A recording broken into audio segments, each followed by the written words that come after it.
ইত্তাকিল্লাহা হাইসুমা কুনতা।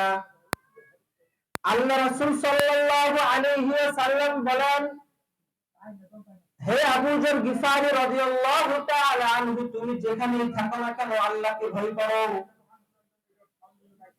তুমি যেখানে থাকো না কেন আল্লাহ তাআলার গুণগান গাও। আবু যর গিফারি রাদিয়াল্লাহু তাআলা আনহু আল্লাহ তাআলা বলেন, আবু যর গিফারি, রাসূল সাল্লাল্লাহু আলাইহি ওয়াসাল্লাম বলেন, তুমি দুনিয়ার যেখানে থাকো না কেন, তুমি ভাত খাও সেখানে আল্লাহকে ভয় করো, তুমি খানা খাও সেখানে আল্লাহকে ভয় করো, তুমি মানুষের সামনে কথা বলো সেখানে আল্লাহকে ভয় করো, তুমি রাস্তা দিয়ে হাঁটো সেখানে আল্লাহকে ভয় করো। আল্লাহ তাআলা আমাদের জন্য দুইটা কিরামান কাতিবিন ফেরেশতা পাঠাইছেন, দুইটা ফেরেশতা দিবেন, একজন নেকির কাজ লেখে, একজন গুনাহের কাজ লেখে। দুনিয়াতে কোনো বান্দা যদি একটা ভালো কাজ করে ফেরেশতা সেটাও লিখে রাখে, দুনিয়াতে একটা যদি খারাপ কাজ করে কোনো বান্দা সেটাও ফেরেশতা লিখে রাখে। তাহলে তুমি যদি খারাপ কাজ করো তাহলে কিয়ামতের ময়দানে, হাসরের ময়দানে তওবা করে না মারা গেলে আল্লাহ তোমাকে শাস্তি দিবেন। ইয়া আইয়ুহাল্লাযীনা আমানু তাকুল্লাহ ওয়া কুনু মা'আস সাদিকিন। আল্লাহ তাআলা বলেন, দুনিয়ার মানুষ তোমরা যারা ঈমানের দাবি করো, তোমরা আমি আল্লাহকে ভয় করো এবং সত্যবাদীদের সঙ্গে থাকো। একজন ভালো মানুষের সঙ্গে কোনো খারাপ মানুষ যদি একদিন বন্ধুতা শুরু করে, ওই খারাপ মানুষটাও ভালো হতে শুরু করে আস্তে আস্তে। একজন খারাপ মানুষের সঙ্গে যদি একজন ভালো মানুষ চলাফেরা শুরু করে, ওই খারাপ মানুষটার সঙ্গে স্পর্শ থাকার কারণে ভালো মানুষটা আস্তে আস্তে খারাপ হয়ে যায়। রাসূল সাল্লাল্লাহু আলাইহি ওয়াসাল্লাম উদাহরণ দিলেন একটা আতর বিক্রেতার, একটা কামারের। আল্লাহ রাসূল সাল্লাল্লাহু আলাইহি ওয়াসাল্লাম বলেন, দুনিয়ায় কোন মানুষ যদি আতর বিক্রেতার কাছে যায় আতর কেনার জন্য, হয় সে আতর খরিদ করবে নতুবা সুঘ্রাণ পাবে। আর কোন বান্দা যদি কর্মকারের সাথে যায়, অর্থাৎ কামারের কাছে যায়, হয়তো সার ঘর করবে নতুবা কাপড় পরবে। বলছে ঘরও যদি না পরে কাপড় যদি না পরে অন্তত সে দুর্গন্ধ পাবে।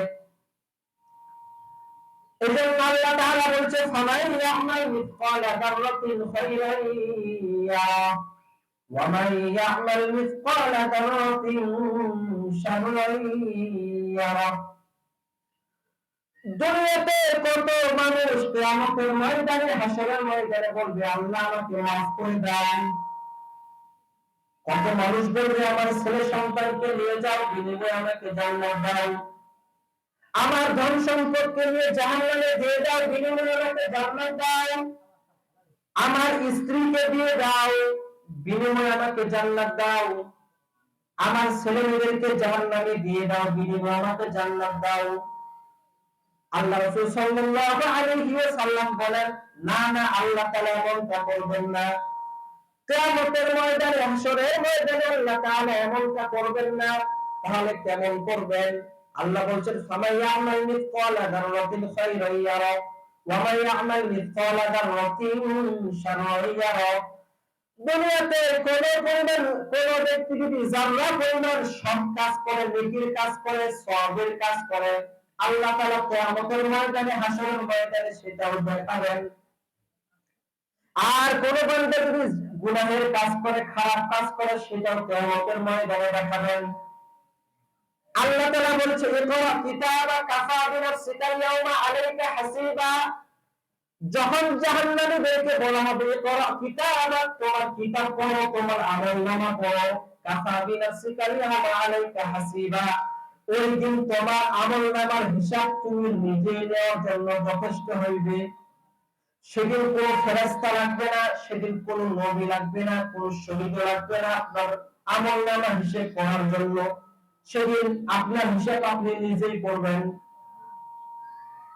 আল্লাহ তাআলা সূরাতুল কাহফের 49 নম্বর আয়াতের ভিতরে বলেন, وَوُضِعَ الْكِتَابُ فَتَرَى الْمُجْرِمِينَ مُشْفِقِينَ مِمَّا فِيهِ يَقُولُونَ يَا وَيْلَتَنَا مَا لِهَذَا الْكِتَابِ لَا يُغَادِرُ صَغِيرَةً وَلَا كَبِيرَةً إِلَّا أحصاها ووجدوا ما عملوا حاضرا ولا يظلم ربك أحدا কিয়ামতের ময়দানে হাসরের ময়দানে মানুষগুলো আফসোস করবে, হায় হায় কেমন এক কিতাব আমাদের সামনে খুলে দেওয়া হয়েছে, যে কিতাবের ভিতরে একটা ছোট্ট ভুল ছাড়া নাই, যে কিতাবের ভিতরে হাজার হাজার বড় ভুল ছাড়া নাই, ইল্লা সগীরাতান ওয়ালা কাবীরাতান ইল্লা আহসাহা, ছোট বড় সবগুলোর কাজ আল্লাহ তাআলা তুলে দিয়েছেন।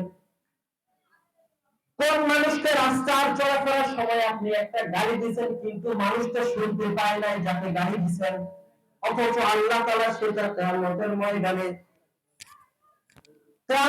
ময়দানে আল্লাহ তাআলা সেটা তুলে দিবেন। কোন মানুষকে আপনি যদি চলার পথে একটা সালাম দিয়েছেন সেটা আল্লাহ তাআলা তুলে দিবেন, কোন মানুষকে গালি দিয়েছেন সেটা আল্লাহ তাআলা তুলে দিবেন। লা ইউগাদিরু সগীরাতান ওয়ালা কাবীরাতান ইল্লা আহসাহা। কিয়ামতের ময়দানে হাসরের ময়দানে মানুষগুলো যখন জাহান্নামী হয়ে যাবে, মানুষগুলো যখন আল্লাহকে ভয় ভীতি দেওয়া শুরু করবে, লিল্লাহিল ওয়াহিদুল কাহ্হারিয়াতে রূপ ধারণ করবে আল্লাহ তাআলা, সেদিন কোন মানুষ পালানোর সুযোগ পাবে না। এজন্য আমি আপনাদের উদাত্ত আহ্বান জানাচ্ছি, প্রিয় ভাই, আপনি সুস্থ আছেন কিন্তু আল্লাহ পাঁচ ওয়াক্ত নামাজ পড়তে চাচ্ছেন না। দুনিয়াতে এমন মানুষ আছে অসুস্থ আছে কিন্তু চাইলেও আল্লাহকে একটা সিজদা দিতে পারে না, মন খুশি করে আল্লাহকে সিজদা দিতে পারে না। আপনি আজকে সুস্থ আছেন, আজকে কিন্তু আপনি আল্লাহকে ডাকতেছেন না। একমাত্র মুহাম্মদুর রাসূলুল্লাহ সাল্লাল্লাহু আলাইহি ওয়াসাল্লাম আমাদেরকে জান্নাতের সুপারিশ করবেন।